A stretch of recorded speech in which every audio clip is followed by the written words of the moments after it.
So as AR evolves, it continues to branch into several form factors. So for example, two overarching approaches are pass-through AR and see-through AR, and within those categories are several other subdivisions and approaches. So this is the topic of a recent artillery intelligence report, which segments and synthesizes the many formats and flavors of head-worn AR.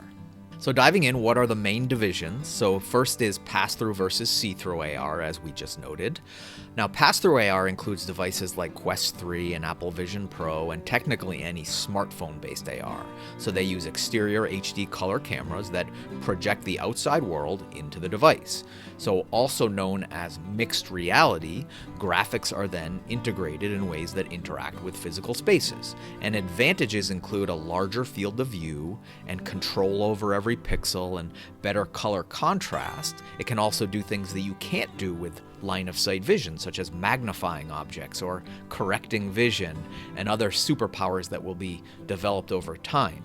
But disadvantages include device bulk and social isolation.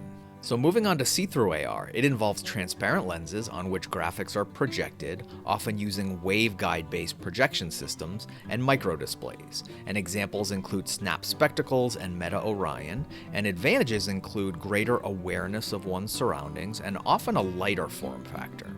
And this theoretically translates to greater mobility and social acceptability.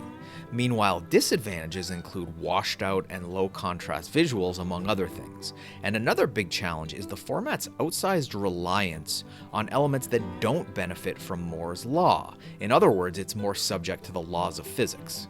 So sticking with see-through AR, we can further subdivide it into various formats.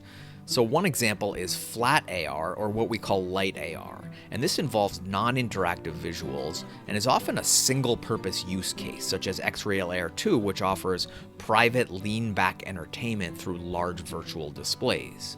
And this more focused approach was prompted after years of chasing the elusive dream of dimensional AR, which we'll get into next, and all of its design challenges and trade-offs.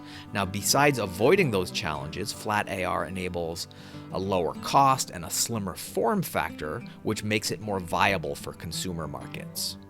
So now on to dimensional AR, it's defined by visuals that understand and interact with their surroundings, otherwise known as simultaneous localization and mapping, or SLAM.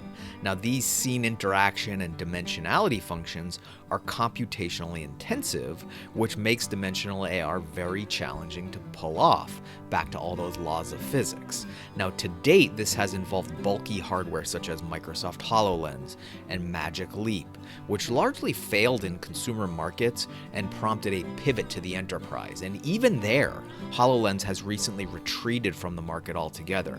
But we've seen bright spots including Snap Spectacles and Meta Orion. And to be fair, this subdivision of dimensional AR also exists within pass-through AR, given devices like Apple Vision Pro and Quest 3.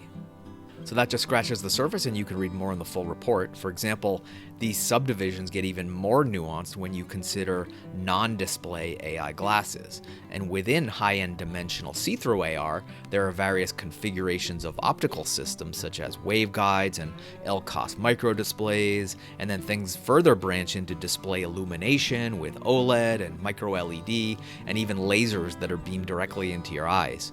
But when looking at the broader demarcation of pass-through and see-through AR, a lot of people see them as being sequential in their evolution, with pass-through having greater technical viability today, but see-through being the longer-term winner due to its wearability and social acceptability.